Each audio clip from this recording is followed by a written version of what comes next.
আমাদের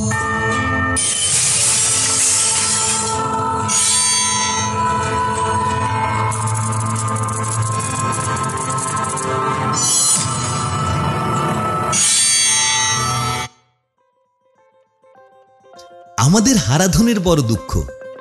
দুঃখের কারণ তার মাথায়।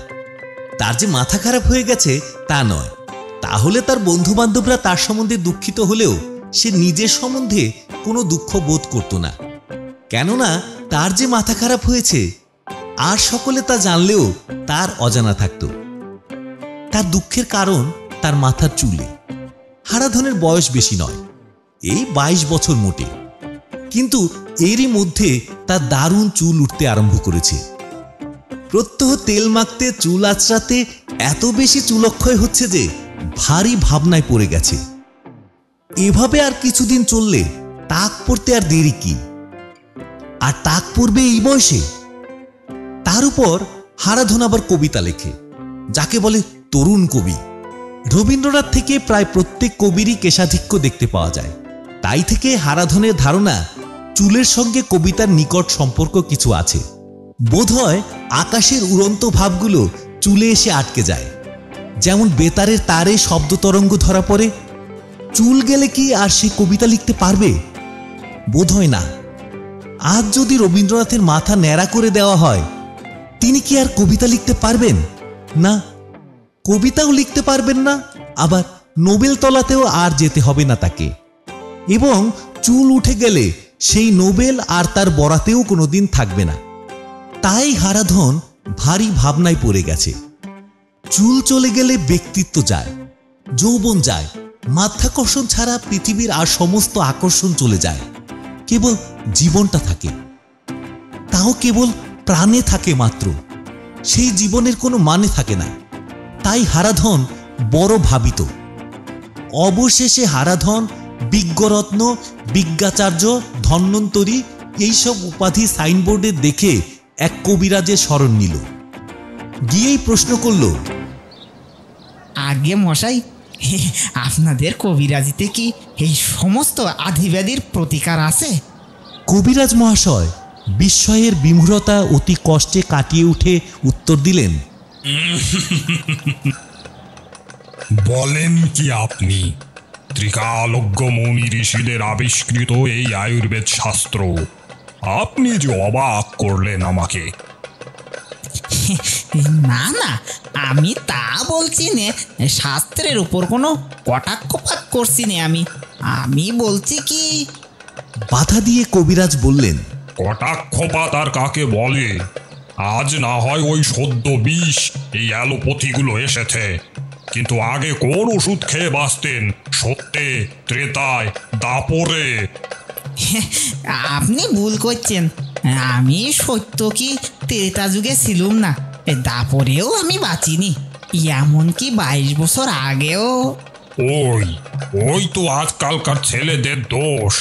মুনি ঋষিতে বিশ্বাস নেই, শাস্ত্রে বিশ্বাস নেই, তাতেই তো উচ্ছন্ন গেল দেশটা। বিশ্বাসে মিলায় কৃষ্ণ, বিশ্বাস করতে শিখুন। কৃষ্ণ প্রাপ্তি হতে পারে এমন কোনো মারাত্মক রোগ আমার হয়নি। আমার যে রোগ আদপে তার রোগ কিনা তা এখনো আমি জানি না, সেজন্যই তো আপনার কাছে আসা। বলুন বলুন, আপনার কি ব্যাধি? যা কোনো চিকিৎসায় না সেরেছে তা কবিরাজিতে সারবেই। আপনাকে মুখেও বলতে হবে না। দেখি আপনার হাতটা, নাড়ি টিপলেই সব টের পাবো। কবিরাজ মশাই হতভম্ব হারাধনের হাতখানা টেনে নিয়ে গম্ভীর মুখে অনেকক্ষণ নাড়ি টিপে অবশেষে বললেন, হয়েছে। জলৌকা গতি। আপনার নাড়ির গতি ঠিক জোকের মতো। বায়ু পিত্ত কফ। আপনার বায়ু কুপিত। তা যন্ত্রণাটা কোথায়? যন্ত্রণা তো কিছুই নেই, বেজায় চুল উঠছে। কবিরাজ মশাই ঠিক বুঝতে না পেরে বললেন। হারাধন বলল, মাথার চুল উঠে যাচ্ছে, এই আমার অসুখ। এবার কবিরাজ মশাই রোগটা ধরতে পেরে নিজেকে সামলে নিলেন। ও, আপনার চুলের রোগ? বায়ু কুপিত কিনা সেই কারণেই উঠছে। টাকের লক্ষণ দেখা দিয়েছে, অচিরেই টাক পড়বে। কাচুমাচু হয়ে হারাধন বলল, টাক পড়বেই, এর কি কোনো প্রতিকার নেই? আয়ুর্বেদ শাস্ত্র কিংবা ত্রিকালজ্ঞ মুনি ঋষিদের ব্যবস্থায় কিংবা কিংবা আপনার ওই কবরেজিতে? আলবাত আছে। দেখান দেখি রামায়ণ কি মহাভারত খুলে যে যুধিষ্ঠির কিংবা রামচন্দ্রের কখনো টাক পড়েছিল? দ্রোণাচার্য কিংবা দৃষ্টদ্যুম্নের, দশরথের কিংবা দশাননের, রাবণের 12টা মাথার একটাতেও টাক পড়েনি। তখনই কেন চুল উঠত না আর এখনই কেন বা ওঠে, তা বলতে পারেন? আগে বোধহয় আমরা অ্যালোপ্যাথি ওষুধ খাই বলে। ঠিক তাই। যাই হোক, ও আপনার সেরে যাবে, আপনি ভাববেন না। শাস্ত্রীয় মহাভৃঙ্গরাজ তৈল 3 শতক ব্যবহার করলেই আর দেখতে হবে না, তখন চিরুনি ঠেলা দায় হবে। আশা ও উৎসাহে উদ্দীপ্ত হয়ে হারাধন বলল, বলেন কি, এমন ওষুধও আছে আপনাদের? নিশ্চয় নিশ্চয়, আয়ুর্বেদে কি নেই? এই দিন দিন, এক্ষুনি সেই ভৃঙ্গরাজ আমাকে দিন, যা দাম লাগে দিচ্ছি। দেখুন, শাস্ত্রীয় ওষুধের দাম একটু বেশি, তাই সব সময় তৈরি থাকে না। আপনাকে তৈরি করে দিতে হবে। অল্প করে তৈরি করতে আবার খরচা বেশি পড়ে যায়। আপনার কাছে বেশি কিছু নেব না, তৈরির যা খরচ তাই কেবল দেবেন। আগে কত পড়বে বলুন, আমি আগাম দিচ্ছি। আজই তৈরি শুরু করে দিন। নিশ্চয়, আপাতত টাকা 16 দিয়ে যান, তাতে শিশিটা হবে। 1 শিশি 1 মাসের ব্যবহারের পক্ষে যথেষ্টই। 16 টাকা? অতগুলো টাকার কথায় হারাধনের টনক নড়ল। কিছুক্ষণ সে ভাবল, টাকা আর চুল কাকে সে ছাড়বে?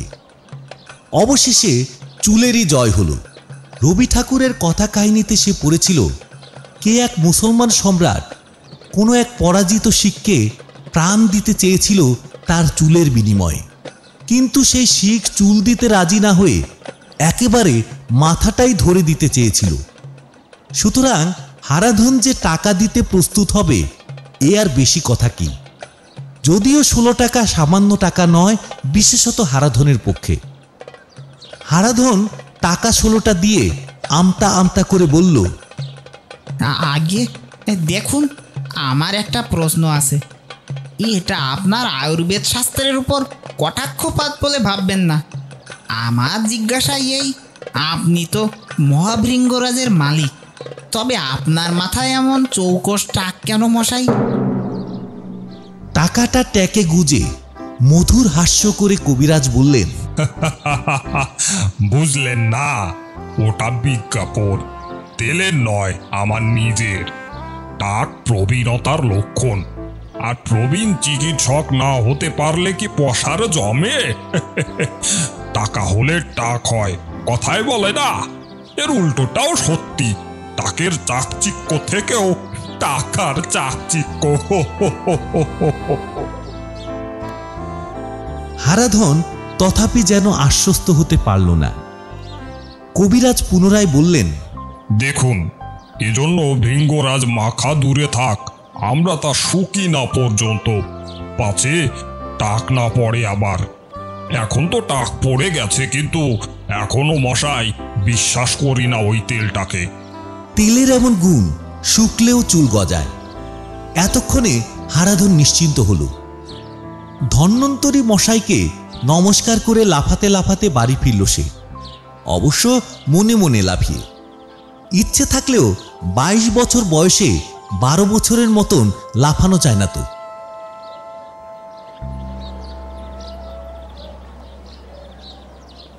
কয়েকটা দিন হারাধন খুব কষ্টে কাটালো ভৃঙ্গরাজের প্রতীক্ষায়।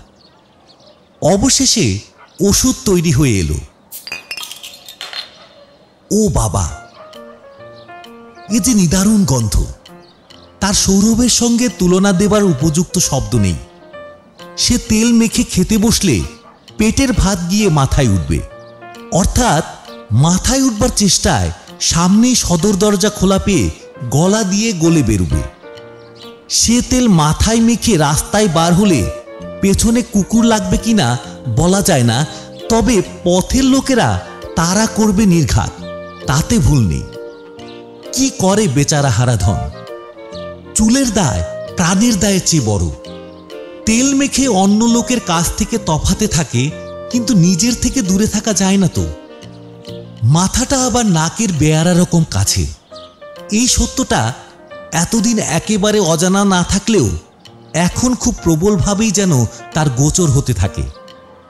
কিন্তু হারাধনের কপাল ক্রমেই তা প্রশস্ত হচ্ছিল। আগে যদি বা 10টা 20টা উঠত, এখন মুঠো মুঠো উঠতে লেগেছে। বোধহয় চুলের গোড়ায় ওষুধ যাচ্ছে না। সেই জন্য সে মরিয়া হয়ে একদিন রাত্রে শোবার আগে সমস্ত মাথা বেশ করে তেলে ভিজিয়ে নিল। পরদিন সকালে কেশ প্রসাধনে যেমন না ব্যাকব্রাশ শুরু করেছে, তার মনে হলো সমস্ত চুল যেন পরচুলার মতো পেছনে খসে পড়ল।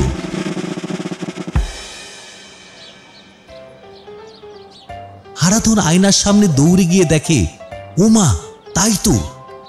প্রতিপদের রাত্রে চন্দ্রোদয়ের মতো চুলের অন্ধকার ঘুচে গিয়ে সারা মাথা জুড়ে চাঁদের ন্যায় দিব্যি চকচকে টাক বেরিয়ে পড়েছে।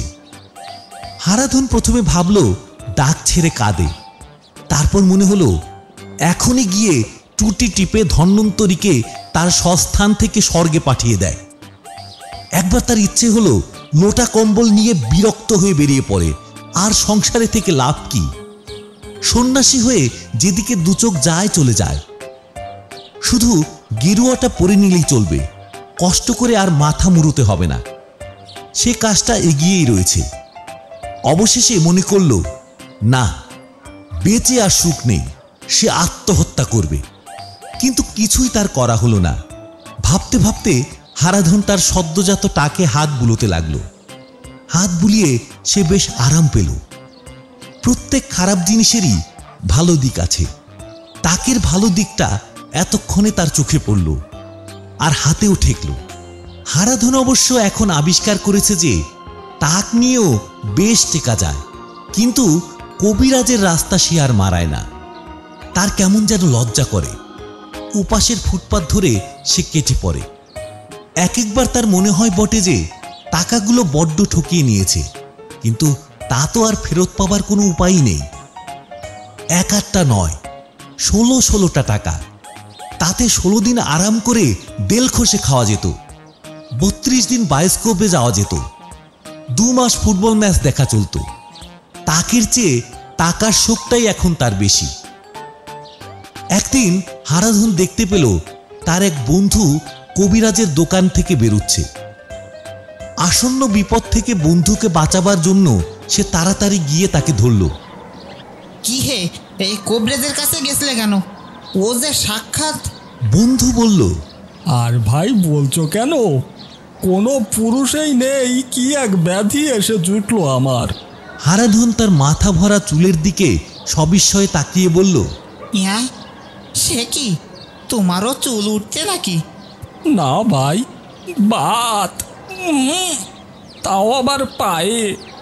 কেউ বলেছে সায়াটিকা, কেউ বলেছে নিউরালজিয়া। ভারী বিপদেই পড়েছি। এলোপ্যাথি তো করলুম, কিচ্ছু হলো না। দিন কতকের জন্য সারে, তারপর আবার সেই। দেখি এবার একবার কবিরাজি করিয়ে। তা কবিরাজ কি বললে? বললেন কি একটা তেল, একেবারে অব্যর্থ। দিন 7 মালিশেই সারবে। বৃহৎ বা চিন্তামণি তৈল। তা তুমি কি বলছিলে, উনি সাক্ষাৎ কি?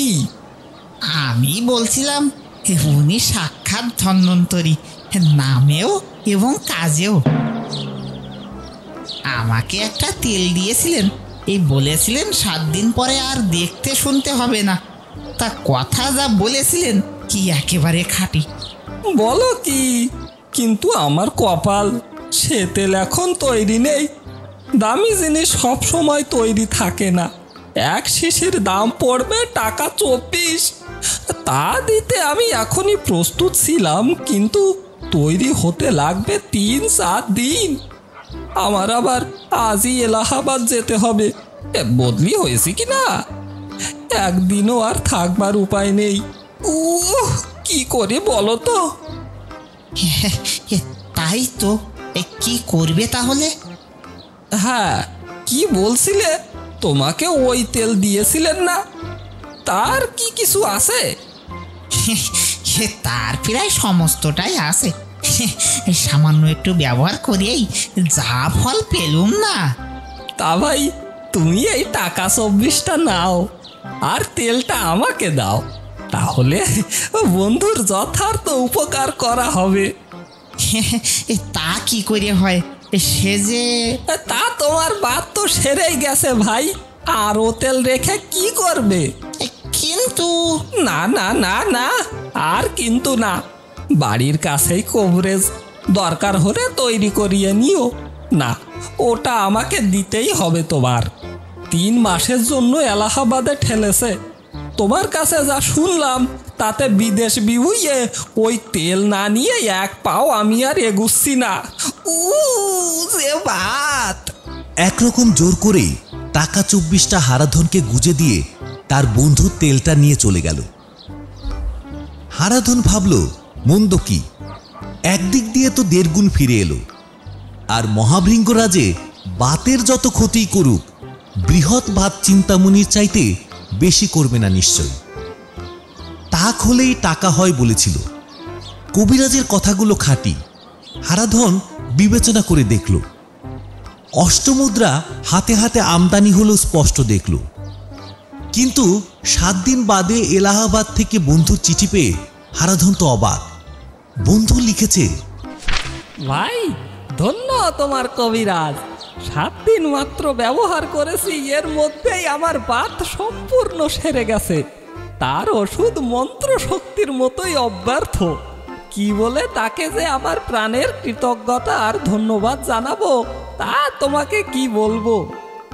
3 মাস পরে বন্ধু কলকাতায় ফিরেছে জেনে হারাধন তার সঙ্গে দেখা করতে গেল। একটি ছোট ছেলে বৈঠকখানার দরজা খুলে তাকে বসিয়ে বলল, মামা কামাচ্ছেন, আপনি বসুন একটু।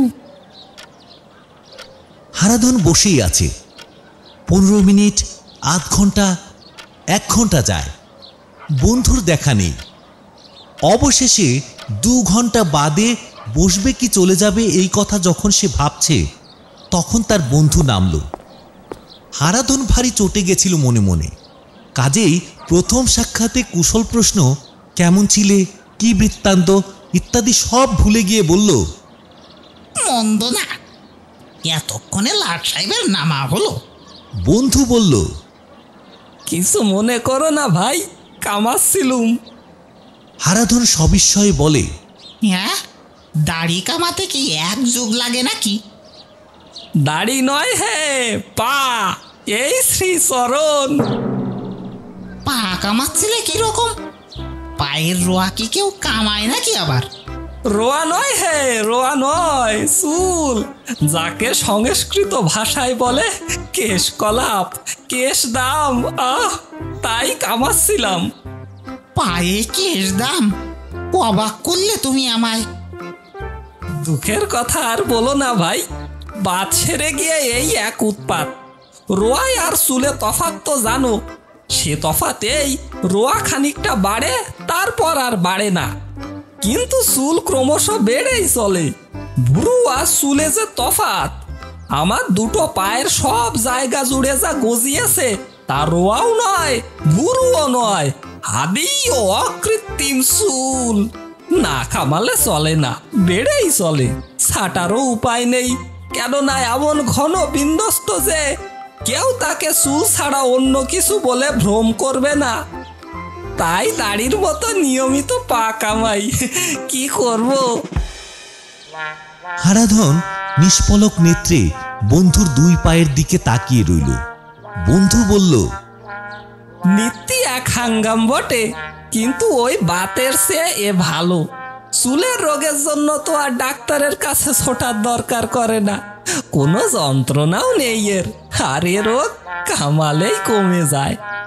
হারাধনের কণ্ঠ থেকে একটিও কথা বেরুল না। সে মাথায় হাত দিয়ে কি যেন ভাবতে লাগলো। ঠিক মাথায় নয়, তাকে হাত দিয়ে।